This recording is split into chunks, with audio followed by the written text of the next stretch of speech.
Welcome to the Ordinary Extraordinary Cemetery, where every death had a life and every life had a story. My name is Jennie Johnson, Hello, and I'm Diane Hartshorn. and we are right in the middle of our spooky season now. So we have finished Beyond the Grave for this year, Oh, mostly. thank God. And now we're starting to enjoy like the extra little fun spooky stuff that we like to do. And so this week's guest is really fun because she comes to us with lots of spooky stories. She actually wrote to us several weeks ago to talk to us about her latest book, Haunted Detroit, or one of her latest books, Haunted Detroit, which has a story about a cemetery and a particularly haunted grave. And so we are excited to welcome to the show today, Nicole Beauchamp. So welcome. Yes, Oh, thank you welcome. so much for having me. I appreciate being here. Oh no, this is going to be a fun episode. As I think I told you when I was emailing you back, we always like to save our spookiest episodes for October. hmm We're a little more, not that I don't ever enjoy a good ghost story. I always love a good ghost story, but we try and keep the podcast more historical most of the time. But in October, it's okay to go a little spookier and hit the paranormal up. So I'm glad that we have you on. You have written several books that feature haunted locations and haunted places, not just cemeteries, but all kinds of stuff. So tell us how you kind of got started in that realm of writing about all these haunted places and locations. That's a really good question. So, I was always into the paranormal as a young child. My parents were as well, but I've always felt that I had maybe sensitivities that maybe other people didn't have.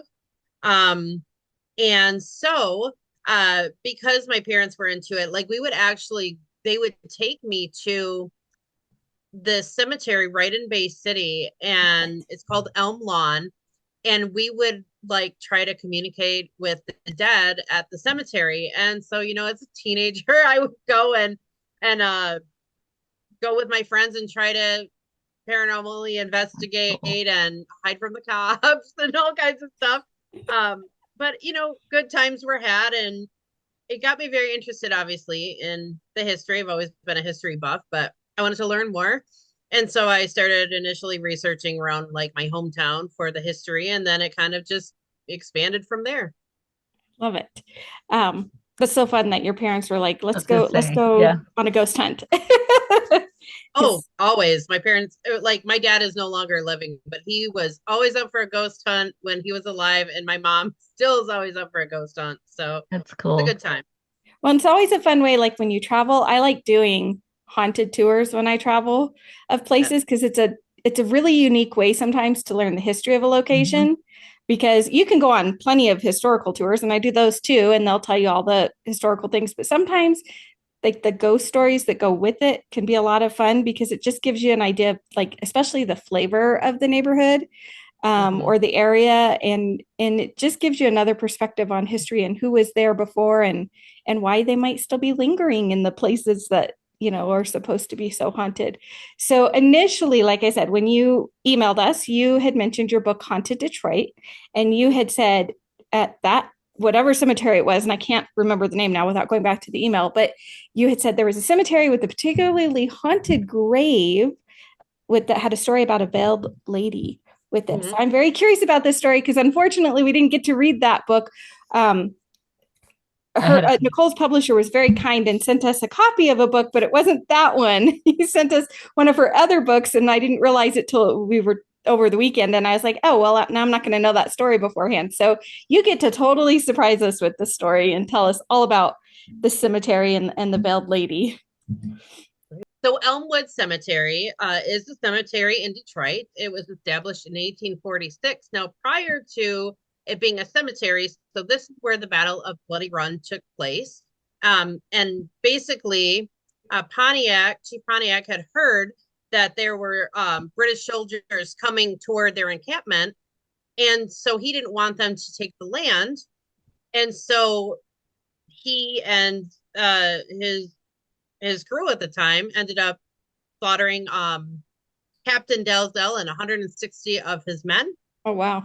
And so the creek actually ran red with the blood of the soldiers, and it used to be called Parents Creek, but after this all took place, like it is now currently known as Bloody Run Creek.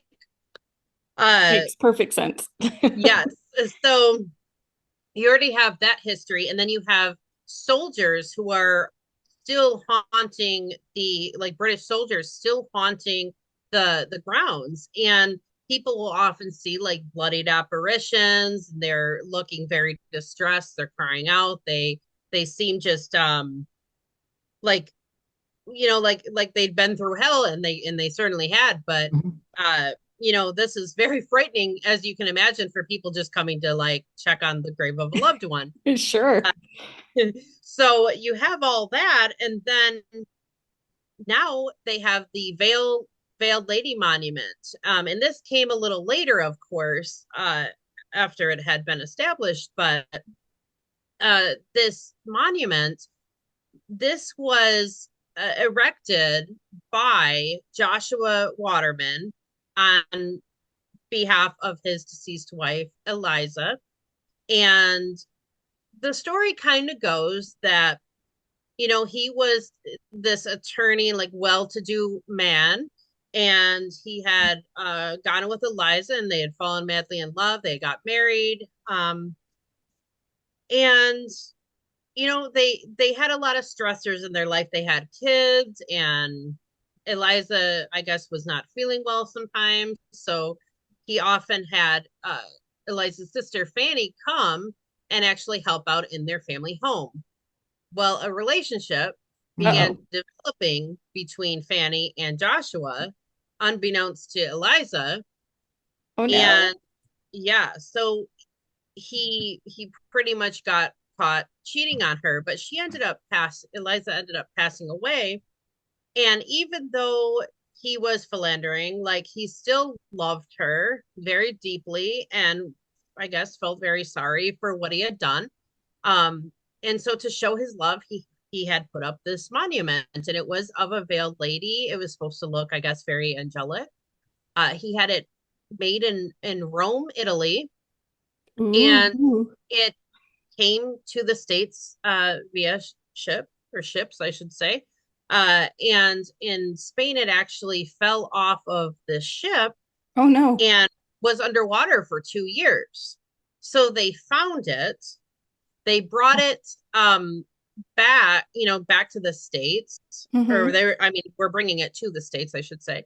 And it had fallen off again.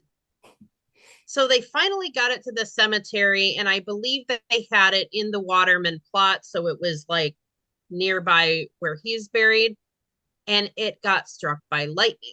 Oh geez. Oh, wow. This So monument. This poor thing. It hasn't even had I a know chance to do what it's supposed to do. exactly. So with that being said, they actually ended up having to move the monument, and there's kind of the legend around it that if you interact with Eliza through the monument, if you touch it, especially if you touch it, then she will exact her revenge on you that she wishes that she had exacted upon her husband for Oh. cheating on her. And so there was a lady by the name of Stacy Wright, and she had ended up visiting the cemetery in the late 90s with her husband. And they had gone there. They were just strolling through, looking at everything. And she saw the Veiled Lady Monument, and she said, "Oh my God, this is, stunning. I want to get a closer look at it. I never quite seen anything so elaborate before." And so she went up and she kind of ran her fingers across it, and she's just admiring the detail. And um, Uh-oh, but she touched it. yes, she did. And shortly thereafter, she began having like so many things happen. And it started shortly after touching it. So she started to feel like someone had like stroked her neck, like in the back of her neck. She felt maybe like someone had ran a finger down it. Assuming it was a bug, she had slapped that sensation away, never imagining that it would have been a human finger that was tracing down her neck. When you're But not thinking about that. Uh-huh. exactly. So it happened a couple times, and she was just like, all right, like, I'm getting uncomfortable, this sensation keeps happening, I'm ready to go. So they got in the car, and out of nowhere, like her husband's like backing up, like trying to um well, I actually, truth be told, I don't know who was driving. I can't remember. It's been a minute since I wrote the book, but nonetheless, they're like backing up, and she sees in the rearview mirror, like there is a veiled woman sitting in the back seat. So she lets Ah, out like this blood curdling scream. I mean, she's terrified. And he's like, who are you? Like, what are you screaming about? Like, what is going on? And she's like, the lady, the veiled lady. And he's like, are you talking about the monument? Like, yeah, we saw the monument. She's like, the lady's in the back seat. So she's having this like meltdown. And so he's like, listen, I'm gonna take over. Like, we're gonna get home. Do you want to go eat anywhere? Like, I know it's been a minute since we ate something. And she's like, no, I just want to go home. Like, she got really kind of depressed. So oh, she goes home and then begins having this series of nightmares, seeing this veiled figure. And each and every time she sees the veiled figure in her nightmare, it's like the veil is flipping off of her face so she can see like what looks like skin dripping off her face, and it looks like decomposed. I mean, it's really gross what she's seeing. uh and so it's almost like a Freddy Krueger type of situation where she's like, oh now my she's afraid to god. go to sleep. Yes, exactly. So she avoids sleeping, um and then she's just like restless, and she's exhausted, she's starving, she can't bring herself to eat. I mean, she's just feeling terrible because she's not getting rest. um so one day she just collapsed on the couch. She couldn't take it anymore, and she opened her eyes, and her husband was away on a business trip, so she was home alone in the house. Opened her eyes, and by the basement door there stood a woman Oh no. in like all white, veil draped over her face, and she could see like her fingers looked rotted, like they were hanging at the sides of her dress. And I mean, you can imagine, like she's like, oh my god, like get me out of here. Like Yeah. this woman is now in my personal space. And before she could really say anything, this figure like transported to her and caught her, and then just disappeared into the basement, like went through the door, like clean, She's went like, through the I'm never door. going in that basement again. Exactly. And I guess like the creepiest thing of all was like the scent that was left behind was like the scent of death.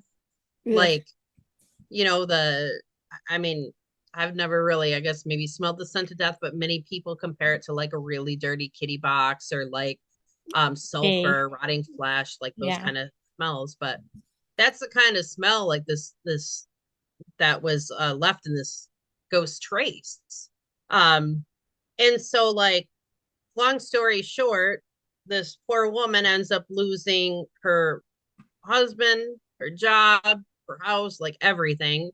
Winds up moving in with her mother, and she starts taking up hobbies, like trying to get like her life together again. She's gardening, she's doing all these things to get her mind off of this traumatic experience she had. Well, one day her mom says, I'm going to go out and get something to eat for us. You going to be okay? And she says, yeah, yeah, I'll be fine. So she goes in, she's taking a shower. Uh-oh. While she's in the shower, she can see through the shower curtain that there is this lady in a white dress standing in the doorway to the bathroom. The next thing is like the she's like, the rod comes down, like she's completely covered by the shower Oh curtain. no. The lights in the bathroom go out. I mean, they're shattered out. There's glass all over the floor. So needless to say, this this kind of incident is continuing and continuing to this day, and still traumatizing this poor woman. Uh, Oh. so she believes that this veiled lady monument like totally ruined her life. And so she warns people not to touch it. Oh. And we've never heard like a counter story to how to put her at rest after all of this. No, and the thing is like I went there just in like after I wrote the book, probably last year and took my fiance to see the monument. But I was like, we're not touching it. You can look, but don't touch. Exactly. That's what you say anyway to your fiance or your spouse when you're out with them. You can look, you can't touch anymore. Exactly. Yeah. Don't touch the veiled lady. But there's just so many Oh, stories surrounding it. Like people have claimed that they hear like a woman crying. They say that in the moonlight in certain times of the year you'll see like the veil move, you'll see the face change. Like there's so much lore about this monument, and honestly I don't even know how like a movie hasn't been done about it. It's just it's so good, like I feel like I it think should. that would be a great movie idea, considering there's a lot of like scary movies, right? But a lot of them take place at haunted houses or the haunted Mhm. forest or whatever, not the haunted cemetery, not the haunted monument. Like, I think that would make a great scary movie. I like that idea. Okay, Hollywood, if you're listening, go to Detroit, check it out, learn all the stories. Um, Exactly. And I feel like it's a true story, which makes it even more terrifying. well, and that, I mean, it sounds like the land itself that cemetery is situated on, it obviously has a darker history, having been part of a massacre, and and the water that's running through there and everything. So there's a lot that could be done with that, but I can understand why people might be a little more uncomfortable in that situation if you know all those stories and that history. And even if you didn't, but if got that feeling, you're in the cemetery and it comes over you, you're like, what is this going on here? So, Yeah. yeah. I wonder how many people have touched her because there's always going to be one or two or three that will, just defy all reason. But I wonder how many have touched her and have had things happen, but just Haven't never reported said them. anything. Yeah, never said anything. Yeah. Now, did she know the story before she went there, or she just, No. she was just intrigued by this monument? So she didn't know the story connected to if you touch the monument, what would No. Oh, happen? wow. No, this was like way like we're starting to talk, I feel like in recent years more and more about this monument and this story. But this specific lady did not know what she was getting into. I mean, this was like in the 90s. Like she went there, like was going to check it out. And especially like I think they went in the spring, I want to say, but I know like if I go to a new city, or even if it's not like I don't know, like if I see a cemetery anywhere, I feel like I gotta Mhm. stop and see it. Yep. And maybe she was just like, wow, this is really interesting and really beautiful, because it is. I mean, it's the certified arboretum. It's got all these different Oh, types of trees and plants. It's stunning in there, and it's big, and they got a lot of like water pathway, like Oh, not that's water cool. pathways but waterways like going through the cemetery, so it's aesthetically pleasing, and right. kind of I mean, I guess like for me it's kind of romantic, but Cemeteries Oh, can it totally is. be romantic. yeah, Very much I think so. so. But We fully agree. Well, and yeah, if that one has water running, like I always love a cemetery that has water. Either it's Hmm. built like along the edge of the water. There's, a lot of them on the East Coast that I have visited, or, you can see the ocean or you can see whatever bay or the river. And I always love that. There's something about the water that makes them more peaceful because it's the sound. I think it's the sound of the water, but also just more enjoyable. Haunting. To me, it's Haunting. haunting. Yeah, it depends Hmm. on the time of when I've been to the cemetery in Mystic, Connecticut. It's not Elmwood. It's Elm something. And no, it's just, but it overlooks the water. And I've been there early in the morning, like when the sun's just coming up, Oh, and it's so just gorgeous. But you get this feeling like the rest of the world kind of goes away at that point when you're standing there mhm. looking out over the water, and the sky is still kind of pinkyish colored, and Yeah. there's like a little bit of a mist hanging over the cemetery. And I love that, like that Oh, the feeling of mist and the just, fog. Yeah. yeah. And you just feel like there's nothing else out there in the world. All the everything that might be worrying you or whatever goes away. Um, I mean, some people might find the mist and stuff a little creepy, but I did not. But I loved that feeling El that you get. Sorry, Elm Grove Elm Cemetery. Grove, thank you. So many elm cemeteries, Yeah, right? there's elm groves and elm woods and elm and oak are very popular names for cemeteries around our country, Mm-hmm. um, For to have sure. in the names. And evergreen, that's the other one. Yeah, an I mean, evergreen. we Yeah, have that we know of 3 evergreen cemeteries in Colorado, so and there's I'm sure there's probably more. more, Yeah. but those are the 3 we know of. So those names, oak, elm, evergreen, you're gonna find them in a lot of cemetery names. It's okay. um that's really cool. Now you had mentioned another cemetery that I think was closer to home for you in one of Mm-hmm. your other books. You want to tell us about that cemetery Yes. and its stories? Well, so I used to, like I said, when I was in like high school, when even younger, honestly, because my dad would take me, but we would go to Elm Lawn Cemetery in Bay City, Michigan, and it's also very beautiful. Well, it used to be a little more beautiful. You know, the upkeep's not what it once was, I don't feel, but it's got a very gorgeous, like stony entrance. So Oh, I when you love drive those. in, it's just like it's a whole vibe. And then like a lot of the mausoleums are just stunning. But like we would go in there at night and I swear one time we saw like a UFO. Like I was with a group of friends one time and we saw like some strange UFO looking thing in the sky and then it was like gone.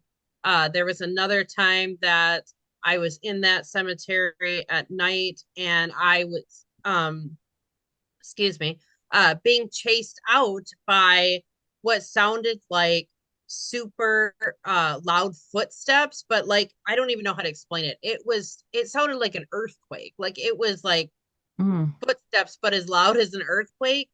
And obviously my friends that were with me heard it and we were bolting out of there. But like I don't think anybody else heard it in the city because nobody had said anything and all the other trick-or-treaters just looked at us like we were insane. So I don't really know what that was. Um, but very close to Elm Lawn Cemetery, we have Oak Ridge Cemetery.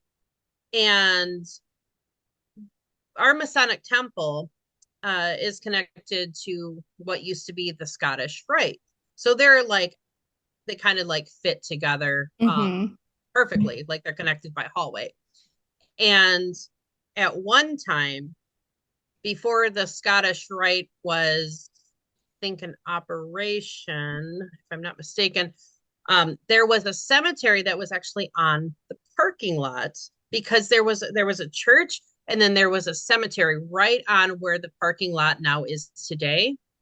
And there are so many spirits that are seen through both of those buildings that people have often wondered, these were Masonic temples, a place for a lot of men, to hang out, and occasionally a couple women, had Yes, would they had their women's practice. auxiliaries too. Yeah. Exactly, they had like that little group for the women, but you Eastern know Star. what's that? Eastern Star. Yeah, yeah. So they had like their little, like the women would be like situated on the top floor, but they were seeing so many kids in this building and all kinds of like different spirits and people were like, we don't understand like why this is all happening. Well, it wasn't until I actually saw that photo that was provided by the old secretary of the Scottish Rite that showed the where the church was in relation to the cemetery and the buildings that I had kind of realized, oh my God, there were all these different people buried there. And when they turned it into a parking lot, they dug up the bodies and took them over to Oak Ridge, but they believed that they didn't get them all. So that's, I guess, why we still see so many different types of spirits in those buildings. That unfortunately happens more than I think people Mhm. realize, that cemeteries get moved all the time Mhm. for, and for reasons just like that, where at one time there was a church with the churchyard connected, and then they decided they needed to build other things. And, the church got replaced with these other buildings. And of course, once we all had cars, there's a lot of parking lots that sit on top of old Yeah. burial grounds. Mhm. Sometimes they move all the bodies and sometimes they don't. So Yeah. yeah, that's I know some people kind of joke about that a little bit, and it happens, that those types of stories we see in a lot of movies and books Right. and stuff about the cemetery that never got removed, just the monuments or whatever. But it really does happen all over the place all the time, because our as the living need different things, the landscape changes over again, and so we learn Mhm. about this, and sometimes we don't even realize, because it can be years, decades before somebody realizes what's actually under the ground there, either Mhm. because it's been forgotten history and nobody's gone and looked in the archives anymore. And depending on the communities, some communities, they'll go through a time period where they're like, yeah, it's not that big a deal. So, and then later somebody's like, actually, that was a really big deal. we Yeah, should we exactly. should Mhm. do something to remember these people. Do they happen to have any at that site now, any like markers or historical markers or anything that note that there's a cemetery there or was a cemetery there? They actually do not. And the Historical Society claims that it never was a thing, that there was never a cemetery there. Um, but like I said, I saw photographs. Mhm. I spoke to this man named Chris, who was the secretary of the Scottish Rite for a long time. And he knew the history quite extensively. And I interviewed him for my book, Haunted Bay City, Michigan. And so I don't want to say it's like a cover up, but it kind of is a little bit. Uh, but I now do ghost tours there and ghost hunts at the Masonic Temple. So I always take the public out there and I let them know like where you're standing now. This was a cemetery at one point. And I kind of give them the history, the rundown of like the buildings and what kind of spirits haunt there. But I'm not that I'm like trying thinking that I'm doing like above and beyond what anybody else is doing, but I guess just my love of history and honoring people, I feel sort of obligated to do that because I feel like it's the right thing to do. Yeah, to make I people mean, aware of what was there. Exactly. exactly. And it's just, you know, again, out of respect, like I feel like we as a society, um, like respect is just getting away from us, like as a society in so many different ways. And it's just a good thing to kind of bring people back for a moment and say, like, where you're standing right now, potentially like you could be standing on people's graves.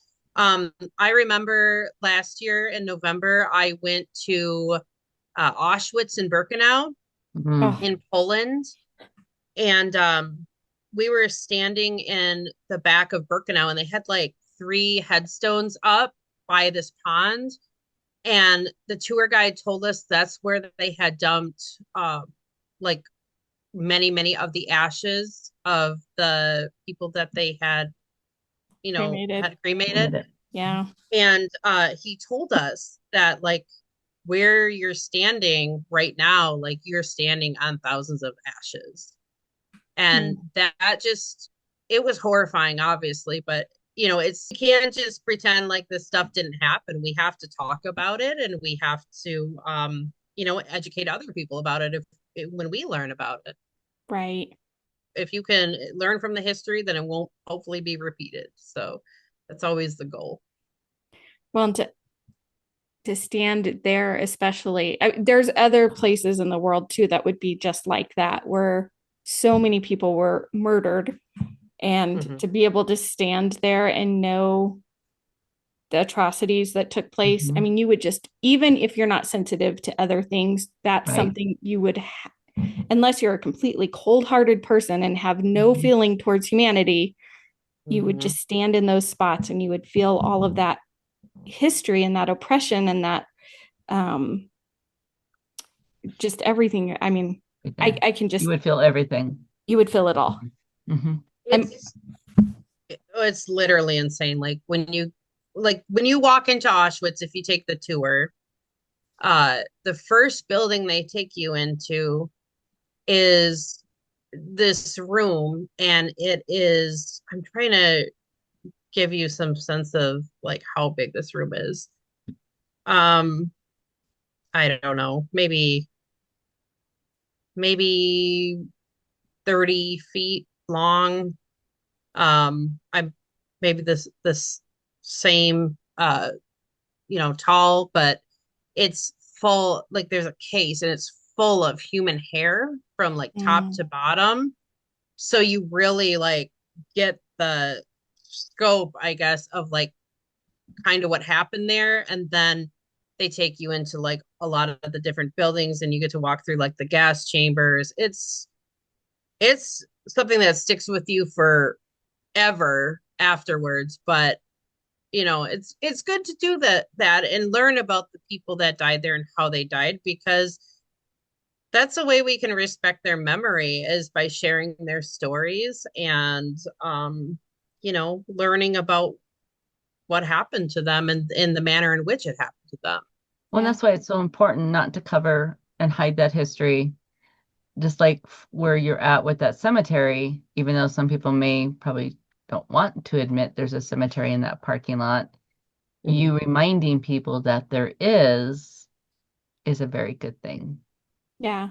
It's, history is messy. There's a lot of Mhm. messy, not so pleasant history, and we can't hide it and we can't pretend it didn't happen. And it's better to say it all out loud and make people aware of it, because again, that's how, like you said, that's how we keep from repeating ourselves. Well, Mhm. hopefully that's how we keep from repeating ourselves. And it's supposed to help us improve as humans and be better to each other going forward, because Mhm.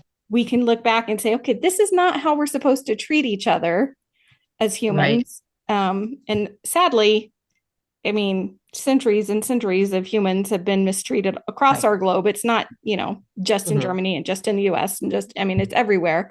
But there's so many places on this earth then where you would have that sense of responsibility, or I think you should have that sense of Yeah. responsibility to remember these people and do them the honor of saying their names if you know their names, or saying their story if you at least know the story of what happened to them. I know we don't always know, like all those people that went through Auschwitz. I'm sure Yeah. there's some whose names we may not know anymore, but I mean, I know there's been a lot of memorialization in other places and stuff, but to just know that, all those people could have been buried over. We could have completely forgotten that history. And Mhm. I'm very glad, as weird as it seems, that that's a place you can go tour. I'm glad it's available to tour Me for that And, too. reason. and I'm glad they kept the, I don't want to say artifacts even. I'm glad they kept the things that they found and Mhm. didn't think that it was so horrific they needed to dispose of them. Because, this was in the 40s and easily could have been, we don't, this is too harsh to see this stuff and we need to hide it. We need to get rid of it. We need to da da da da da. But to Mhm. actually, like you said, to go into a room that big and see the remains, I mean, if you walk into the grounds and don't get a feeling, but when you actually see the human, I guess they would be human remains or Yeah, however you want to hair, term it, yeah, teeth, then all of the things that yeah, they, then that definitely makes it real when you actually see the stuff. So I'm glad they didn't decide to sanitize it and Yeah. get rid of it. I oh, didn't know that Yeah. was there. Goodness. Well, I always get these people that because I always try to tell people about this, when I, not necessarily if I just first meet them, but if I know somebody and they know I like to travel and I know that they're, a traveler too or want to travel, like I'll be like, "Oh yeah, if you go to Poland, you should go to Auschwitz and Birkenau because, I just feel that personally it's something that should be like required for everybody to see because um we can learn just so much. Just walking through even one of those camps, you can learn Right. just so Oh, much yeah. about humanity and history and all of that. Even just compassion and empathy, like the basic, these basic things that we have as humans, but we we don't like value, I feel, as much anymore. It's like the cool thing now to just be like really mean to people online, be really mean, like just in general, and be really harsh. But I think like if we need to learn again like compassion and empathy and what it means to really be a human. And I feel like if we have the capacity to have empathy and sympathy, then we obviously will be, better partners and better daughters, sisters, and, brothers, whatever, whoever it People. is. Friends, Yeah, just people. people. We'll be People better in general, humans. Better humans. Yeah. definitely. Yeah. But No. yeah, so many people say, "Oh, I don't want to go there. I don't know if I'm ready to see that, or I don't know if I should see that." And I'm like, "Yeah, you should. You should see that, and you should take your kids too because they should see that." Yeah. Well, and it's just like, and we say it all the time. Obviously, we start off every episode with every person has a story. Everybody has a story. And so the whole point of this podcast mostly is to remember these people's stories. We've shared stories of so many people in so many cemeteries that nobody else knew about other than the people in their community or their Hmm. families, and I just happen to a lot of times the ones that I pick out, or even the ones that Diane has picked out, we've come across these names just in one little article, or we looked at the headstone and we're like, we're wondering who this person is. And then we start digging and we're like, oh, there's this whole story Hmm. that's completely been forgotten to time, Mm-hmm. mostly, unless their descendants are remembering it or whatever. And so these are, I think, the best way sometimes to learn history is one, through experiencing places like that and visiting places, going to the cemetery and standing near the grave sites of people. Um, and then also even through things like ghost stories, because Yeah. a lot of times the ghost stories take on a life of their own after a while. And if you know anything about a good ghost story, they've changed over time, right? They evolve because somebody else comes, they hear, one person hears it and it gets passed on and something else adds to it and the history of it evolves. But if you break them down and you go back through the ghost stories, a lot of times you find real history and the Oh, real yeah. people. And sometimes the name has changed or maybe a location has changed or something, but you can go back and find out the details of these people and their lives and what they did and how they ended up buried where they're buried, or whatever the case may be. Mm-hmm. And I think so that's why I will never be opposed to a good ghost story, because I think every good ghost story leads back to a real person, and Yeah. this is some other way to remember them. Like, we're not There's a letting them go then. there's a basis in truth. It Yes, started always. yeah, and like you said, it may expand and take whole completely life of its own, but it started in truth. Yeah, Mm-hmm. we've had some fun debunking some ghost stories on this episode. We're going, and by debunking them, I mean we go way back and we're like, so this person actually died this way and not the way that everybody's Hmm. been saying for the last 20 years, or whatever. But what I like about it is, and these are particular to cemeteries in this case, but it gets people to go to the cemetery and to Yeah. visit the cemetery because they're interested in the ghosts in the cemetery.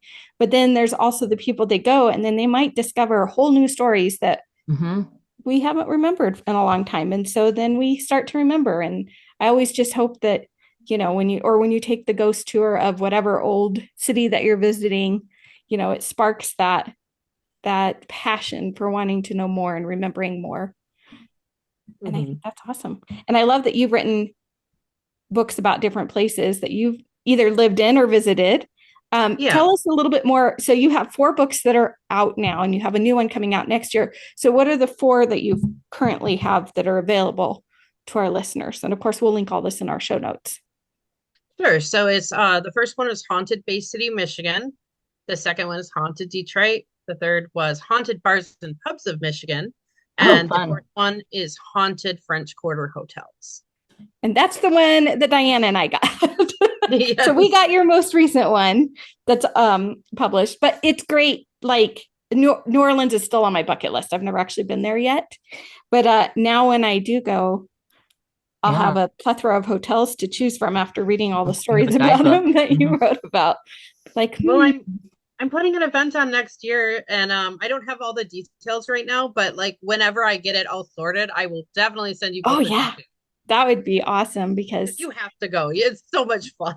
New Orleans, like I said, I'm a Salem, Massachusetts lover, but I know New Orleans is a next one that I need to visit and definitely check out. And that's a whole different kind of vibe there. So I'm excited to visit one of these days. So that would be amazing. But yes, we will link your books in the show notes so that folks can go, and this is great reading for October. If you need some good spooky reads and you're bored with the same old ghost stories, definitely check out Nicole's stories because she's a great writer. She tells a great story. And and not only will you get a nice spooky story, but you get the history that goes along with it, whatever location you're reading about. So whether it's the cemetery, the hotels, the pubs and bars, that sounds so much fun. Those could be such a fun place to be a little drunk in if they're haunted, because goodness knows what you would see then. Yeah. Between the two combinations, between the ghost and maybe being a little tipsy, you could have all kinds of fun with that. So ghost and a pint. Before we go, is there a cemetery that is on your bucket list that you haven't been to yet? That's a good question. Yes. I don't know the name of it, but there is one, I believe, in Paris that has a bunch of cats that hang out at it. Maybe you guys know the name of it. Is that Père Lachaise? That's the big one in Paris. That's the only one I know that I'm sure that Paris has a lot of them, but that's their big one. That sounds fun though. A cat cemetery. Live cats. Better. Ghosts and cats. I mean, come on. It's got everything I love. Ghosts, cats, and probably really cool monuments all in one place. French food. French food on the outside. Oh, I'm sorry. I would say French food on the outside when you come down, Oh yeah, some French cuisine before you go into the cemetery. Sure. Love it. Well, Nicole, thank you so much for joining us. Thank you for contacting us. This has been a lot of fun. And again, we'll put everything in the show notes. And if you ever want to come back and talk about haunted cemeteries again, we would love to have you back. Well, there is actually a haunted cemetery that's going to be in my new book. So I will definitely get you back about that book when it comes out. Oh, yes, wonderful. For sure. Yes, definitely. Well, thank you so much. I hope you both have a wonderful evening, and I look forward to chatting with you again. Thank you. Thank you, Nicole. It was fun. Thank you for joining us today. To learn more about today's episode, visit our website, theordinaryextraordinarycemetery.com, where you'll find additional links in our show notes. If you're watching on YouTube, please like and subscribe to our channel. And if you enjoyed this or any of our episodes, consider leaving a 5-star review on Apple Podcasts, Spotify, or YouTube. Your support helps others find our show and discover all of our ordinary, extraordinary stories. You can also follow us on social media for cemetery facts, photos, quotes, and more. We are on Facebook and Instagram at Ordinary Extraordinary Cemetery. If you'd like to help support us financially, you can donate a cup of coffee by clicking on the coffee cup icon on our website or YouTube, or purchase some of our fabulous Ordinary Extraordinary Cemetery merchandise through our store link. Until we meet again.